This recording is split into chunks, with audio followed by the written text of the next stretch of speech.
What's up, all my Ewoks, Triples, Droids, and Wookiees? It's Anna, also known as that Star Wars girl, and today I'm going to be talking about Star Wars: The High Republic. So for those of you that are not aware, back in February, Disney came out of the woodworks and made an announcement about this new book series, comic series called Star Wars: The High Republic, and it's going to take place 200 years before The Phantom Menace, and it's going to be about Jedi, and Jedi doing Jedi stuff. Alright, so it's basically the most uncreative thing that they could have come up with, but I will give them the benefit of the doubt that, they are creating something new. They aren't taking already existed characters and, fucking them up. No, they're creating all new characters, which, I'm proud of them. Congratulations, Disney. You are attempting to do something creative.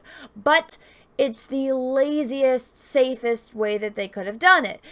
Instead of doing like something during the KOTOR era or even pre-KOTOR era, maybe doing something interesting on Tython and stuff like that. No, instead they're like 200 years before the Phantom Menace. Okay, so Yoda's still around, so we have that crutch. If we need Yoda, we can use Yoda, because Baby Yoda's really popular. So we got Yoda. Yoda's alive during this time period. All right, cool.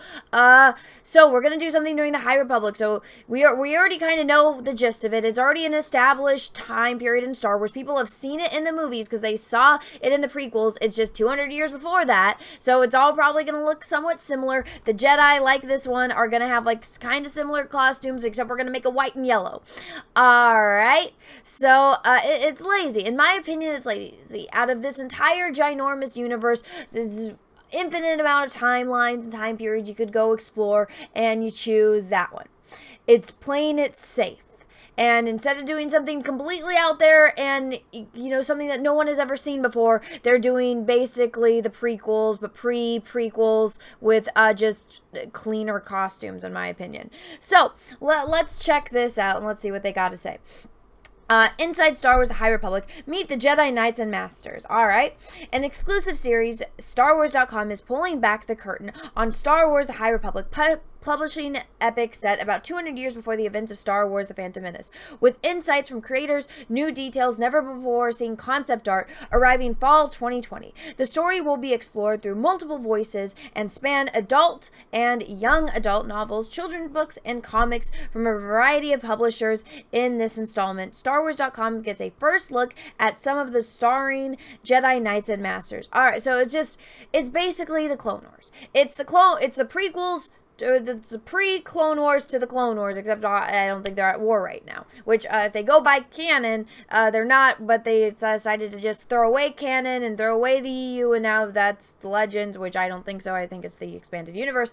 And so this is the prequel, or excuse me, this is the Clone Wars. The Clone Wars TV show, the animated show where you go and get to explore different Jedi and different Padawans and how that relates to everything that builds up in Revenge of the Sith. And so when it shows you that scene when Execute Order 66 is taking place and you see all the Jedi start getting killed by the clones, that impact after watching the Clone Wars TV show, it hits you so much harder because you've seen these people, you've grown with these characters, you know them, and they were able to be explored more in the TV show than they could in the films.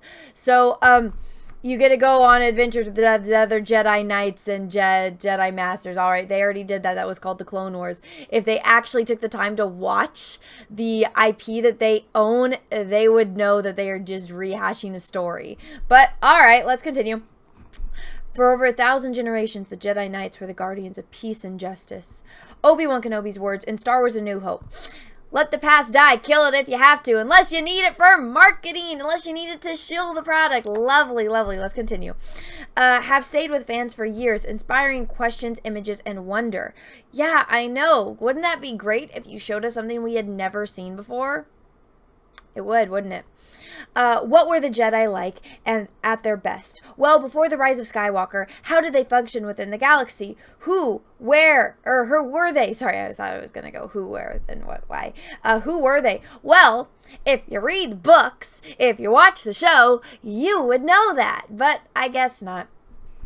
In Star Wars The High Republic, Lucasfilm's upcoming multi-platform epic, we'll find out.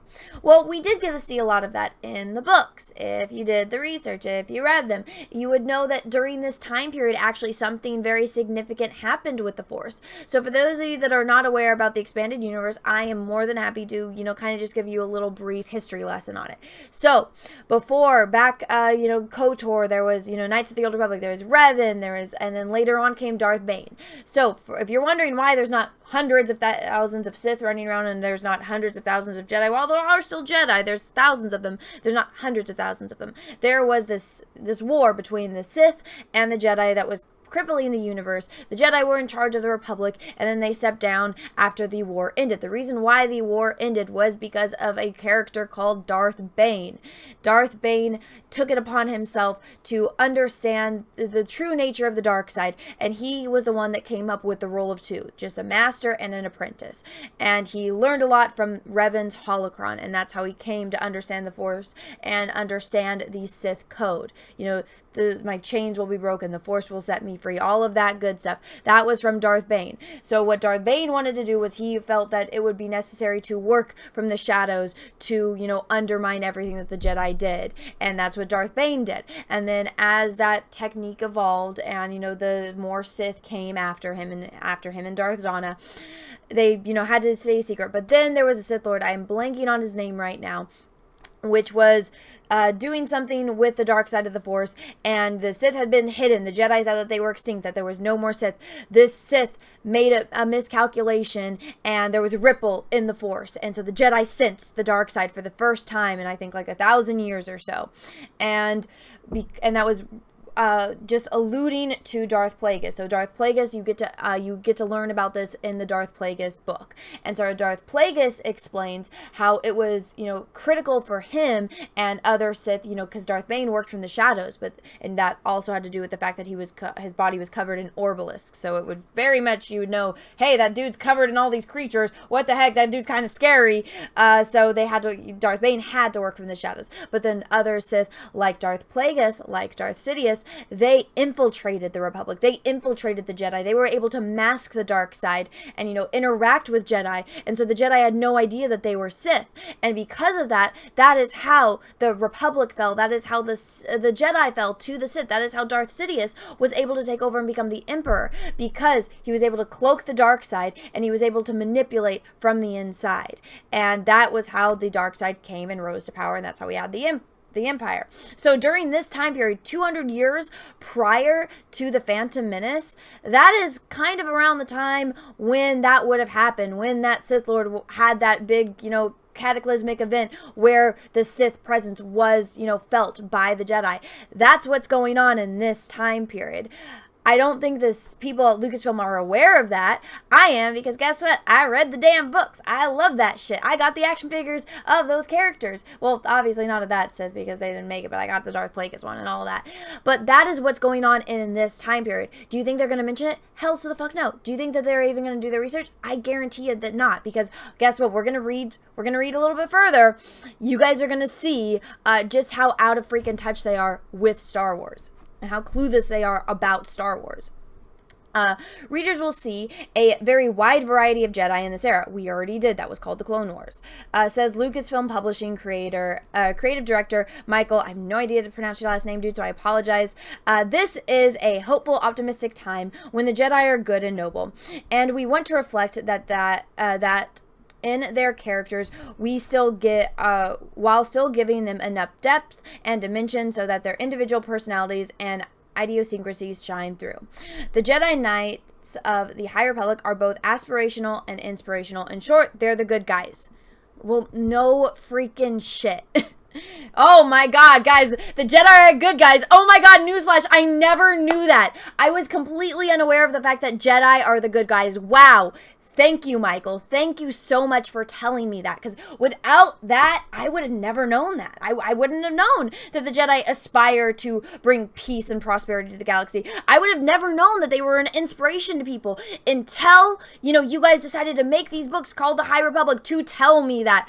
Oh my gosh, thank you. Thank you so much. Oh my god, I can't even keep that up anymore.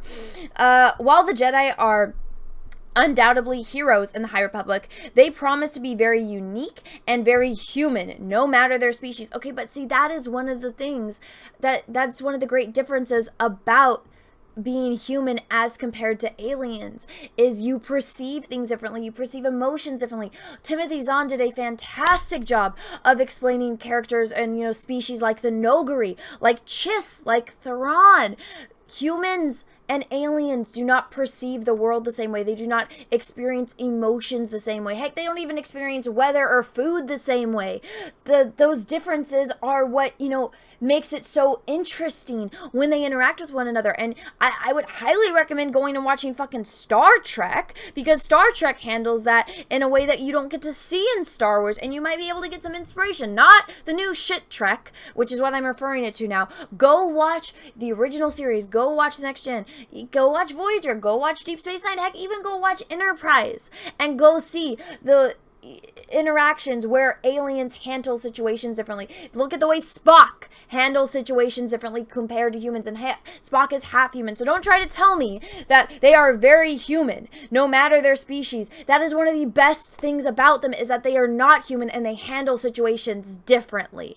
You need to understand that that is something that is very much emphasized in Star Wars. That is why characters like Thrawn are so good at what he does, because he's not human. And even the whole, how the Emperor, he doesn't like aliens, why Thrawn he was an anomaly, because he was so good at what he did. He was able to get past the Emperor's, you know, superstitions and the Emperor's, you know, prejudice against aliens. That is one of the key critical points in Star Wars. Why would you just be, it's because it's too hard. It's too hard. Oh, they're all very human. It's like, well, what the fuck? If I wanted to watch something about humans, I would just watch a movie that didn't have aliens in it. I wouldn't want to be in this scientific or sci-fi fantasy universe which has aliens. That was one of the best parts. When you talk about Star Wars and you say, what was one of the most iconic things that you'd ever seen, and what was one of your favorite things about Star Wars? The cantina scene. Well, that is one of the most go-to scenes in Star Wars that made it iconic. Luke Skywalker, Obi-Wan, you got some aliens, you got some droids, you go into the cantina, and it's like Luke is a fish out of water, and it's just, you go into this bar, and it's just full of all these different species and how they interact with one another, their temperaments and stuff. That is one of the things that made Star Wars great. But oh no, it's all human. It's all human. All right. Lazy. That is High Republic. High Republic equals laziness. We put a lot of time and effort into making our Jedi feel like real, rounded individuals. Well, I'm sorry, that's actually not the hardest thing to do, but apparently for Disney it is. That is our focus. We need to make them feel real, well-rounded individuals. All right. That's like oh my God. Writer Kevin Scott, one of the architects of the High Republic, tells StarWars.com, I would like to look up this person and see if they knew anything about Star Wars. It's like, come on. Let's see. They are all different, approaching the Force in individual, unique ways, and yet are united with a common goal. Again, this is the Clone Wars. This is the Clone Wars. They serve not out of unwavering dogma, but a deep passion to protect the light side of the Force. All right, this person doesn't know shit about Star Wars, because guess what? Jedi Code, I'm gonna pull it up right now. There is no emotion, there is peace. There is no ignorance, there is knowledge. There is no passion, there is serenity. There is no chaos, there is harmony. There is no death, there is the Force. All right, now let's look at the Sith Code. Peace is a lie. There is only passion. Through passion, I gain strength. Through strength, I gain power. Through power, I gain victory. Through victory, my chains are broken. The Force shall free me. All right. Guess what? But a deep passion to protect the light side. Guess what, dude? That is not the Jedi way. You do not rely on your passion. That is not part of the Jedi Code. That is part of the Sith Code. So the fact that they are trying to sell me, I'm a customer, you know? I'm a potential customer. Obviously, I love Star Wars. That's in the freaking name of my channel. I am the client that they are seeking. All right. Because they want to get more girls into Star Wars. It's not like I hadn't been in Star Wars since I was 2.5 years old. But anyways, so They are trying to pitch me this product. You are not even getting the facts right about these characters. You don't even understand the difference between the Sith and the Jedi. When you are trying to pitch me that these are going to be the Jedi and you're using Sith tactics to pitch me this Jedi idea, how clueless can you freaking be? How out of touch with this IP are you? Apparently, you don't know shit about fucking Star Wars if you're gonna start using passion. Again, if you just go watch the prequels. Go watch them. They talk about it. That whole scene with Anakin talking about passions and trying to pitch it to Padme, and they're talking about love and compassion and stuff like that, and just how it's not the Jedi way, and the fact that you are trying to pitch to me, these are new books about the Jedi and how these are well-rounded individuals, and we're gonna go on adventures with these Jedi, but hey, guess what? It's their passions that make them go to the light side. No, that is the path to the fucking dark side. I understood this when I was a child, and these are full-grown adults, I'm assuming, pitching me this idea. Blows my mind. That's why it says in the freaking thumbnail and in the title of this video, Clueless, because that is the best example of what this is. They are completely clueless and out of touch with the IP that they are trying to sell to customers like me, like other Star Wars fans. Don't call us toxic fans. No, we are customers. We are customers, and the fact that you don't even understand the product that you are trying to sell to us says a lot, and you're already setting yourself up to fail. To quote Master Yoda, and that is why you fail. Let's continue, if I even should. Oh my goodness. And they're all at different stages of their individual journeys. The Clone Wars. Some have experience on their side. Some have exuberance of youth. Some are still finding their place in the Order, while others step naturally into leadership roles. Some may not have chosen to work with the Jedi they've been posted alongside. No freaking shit, Sherlock. You don't get to choose your Jedi Master. The Force wills it, and the Jedi Masters and the Jedi Council, they assign that to you based on the feeling that they get from the Force. If you understood Star Wars, if you did a shred of research, heck, somebody had this perfect example on Twitter. It's like, start a forum and just ask questions. If you don't want to do the research on the lore, start a forum, have it open to the public, say, hey, Star Wars fans, how do Jedi Knights get assigned to or how do Padawans get assigned to the Masters? All of us would love to help you. I'm more than willing to help you. You want help? You don't know the answer? You don't have the time? Maybe because you're busy with whatever life is. You're too busy to do your job. All right, I will do the fucking work for you. I will volunteer my time to help you. And, start a forum. Everyone will answer. Yes, you'll get a couple trolls, but guess what? All the Star Wars fans that know that if this shit's wrong, it's gonna fuck up with the product, we will fucking help you. Let me explain to you how a fucking Jedi Knight gets, or the Padawan gets assigned to a Jedi Master. It's not that hard of a concept. You can fucking Google it. It's not that hard. It's not like Google is, this hard tool to use. It's very fucking easy. But whatever. Apparently this is out of the it's out of the norm for these people to do fucking research on the thing that they are trying to write and to sell to us. It blows my mind. But all are dedicated to a guiding light for the galaxy.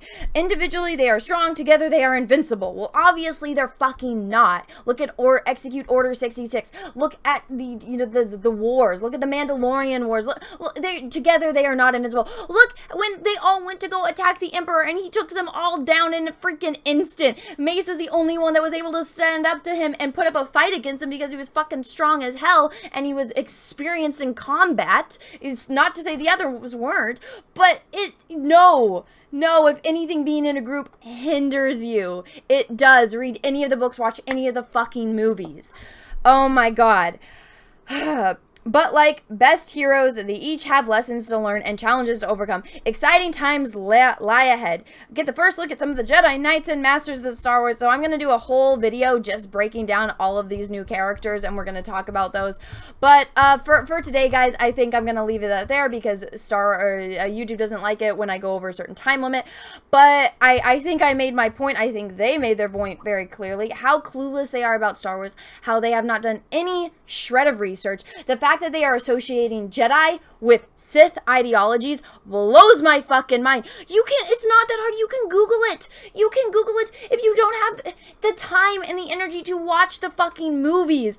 It is on Google. I don't understand why it's that hard to do your research. But apparently that is the most, that's like pulling teeth for them. I feel like they'd rather pull teeth than that. But anyway, guys, let me know what you think in the comments below. If you're as, flabbergasted as I am, let me know. If you like this video, go ahead and give it a thumbs up. If you didn't, that's okay too. Thank you for watching this far along. It helps me in the algorithm. If you haven't already, please subscribe to my channel. Make sure you click that little bell. Make sure it's set to all. That way you get notifications when I do other videos and live streams, because YouTube is not good at doing that anymore. And until next time, everyone, have a great rest of your day, and may the Force be with you, because we are really, really, really going to need it. Bye, everyone.